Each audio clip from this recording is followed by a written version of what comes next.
తద్దినాలు ఎందుకు పెట్టాలి ఆబ్దికాలు అని అంటే, ఈ జీవుడు ఈ దేహం నుంచి వదిలి వెళ్ళిపోయిన తర్వాత ఈ జీవుడు వేరొక దేహంలోకి వెళతారు, వేరొక జీవిలోకి వెళతారు.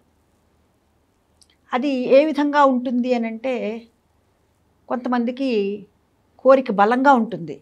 నేను మరల వెంటనే ఈ కుటుంబంలోనే పుట్టాలి, నేను అనుకున్నవి కొన్ని తీరలేదు కాబట్టి నేను ఇక్కడే పుట్టాలి, ఈ విధంగానే చేయాలి అని అనుకుంటారట. అనుకుంటే ఆ విధంగా కొందరికి నెరవేరుతుంది, కొందరికి నెరవేరదు.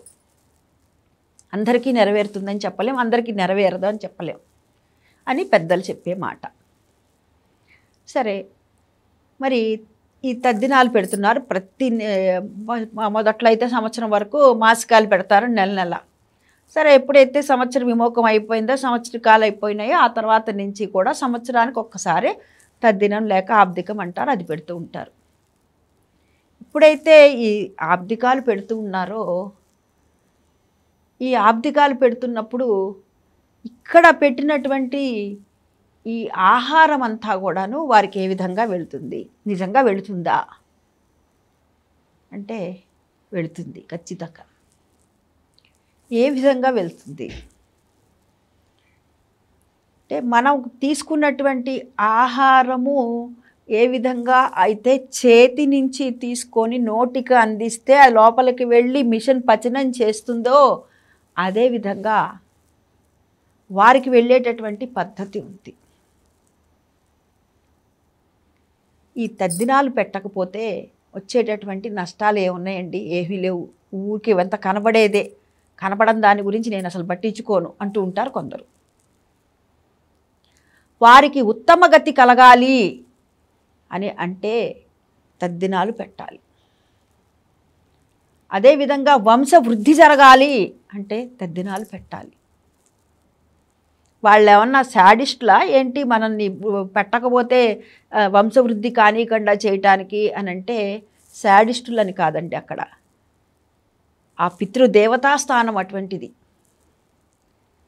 నేను విపరీతంగా పూజలు చేస్తానండి, నేను ఇంకా పెట్టకపోతే ఏమవుతుంది అంటుంటారు కొందరు.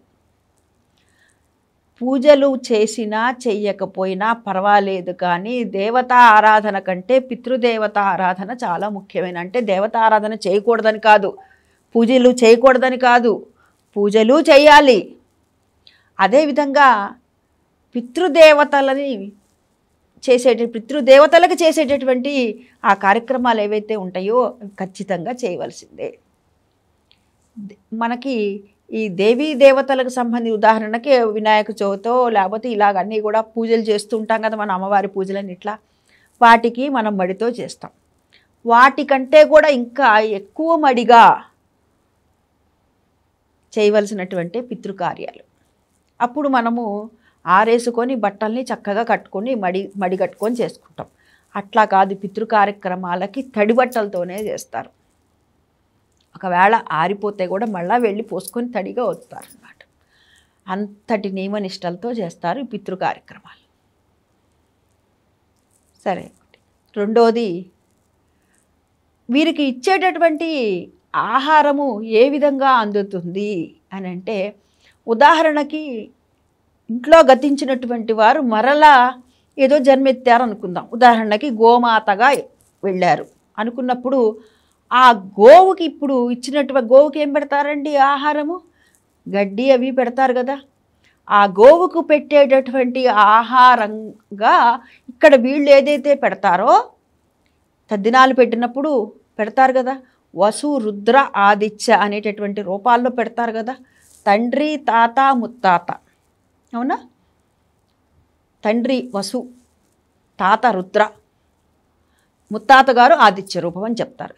అట్లా వసురుద్ర ఆదిత్య రూపాల్లో ఉన్నటువంటి ఇక్కడ పెట్టినటువంటి పిండాలకి పెట్టినటువంటిది ఏ విధంగా ఆహారం వారికి చెందుతుంది అని అంటే, అది అక్కడికి వెళ్ళేటటువంటి గోవు మాతకు పెట్టేటటువంటి ఆహారం ఏదైతే ఉందో ఆ ఆహారంగా మారుతుంది.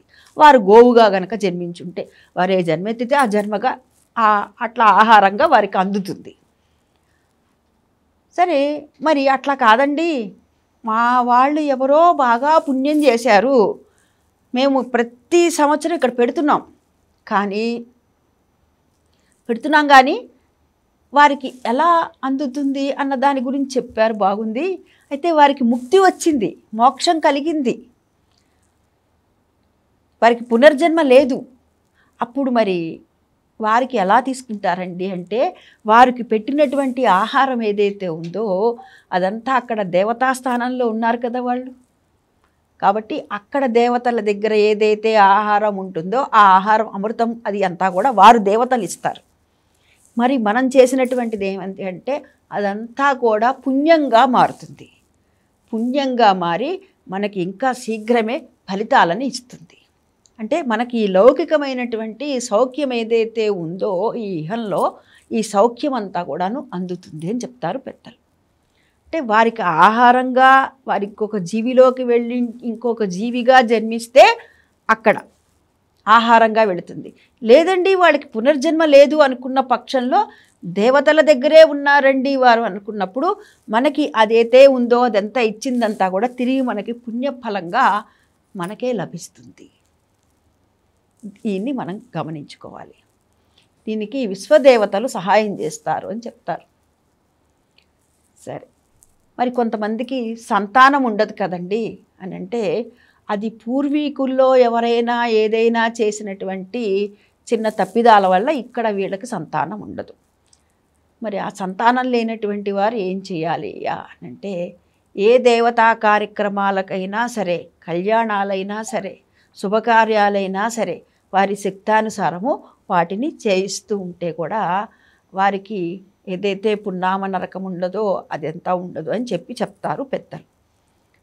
అంటే మనం చేసేటటువంటి ఈ తద్దినాలు, ఈ మాసికాలు, ఈ అబ్దికాలు ఏవైతే ఉన్నాయో అంటే పితృదేవతలకి చేసేటటువంటి ప్రతి దానికి కూడాను అంటే ఇట్లా జీవులకి ఇచ్చేటటువంటి ఆహారంగా కానీ లేకపోతే వారికి పునర్జన్మ లేకపోతే తిరిగి మనకే వచ్చేటటువంటి ఫలితంగా కానీ ఈ విధంగా పితృదేవతలకు ఇచ్చేటటువంటి ఆహారం ఈ విధంగా వెళుతుంది.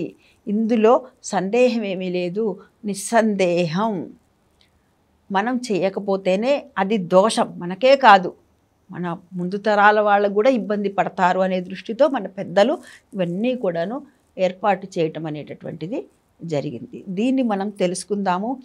పితృదేవతలని ఎవరైతే ఆరాధిస్తారో వారికి వంశాభివృద్ధి, అదేవిధంగా ఆరోగ్య వృద్ధి, ఐశ్వర్య వృద్ధి అన్నీ కలుగుతాయని పెద్దలు చెప్పే మాట స్పష్టంగా మనకి ఎదురుకండా కళ్ళకు కట్టినట్టుగా కూడా కనబడేటటువంటి విషయం ఇది. స్వస్తి.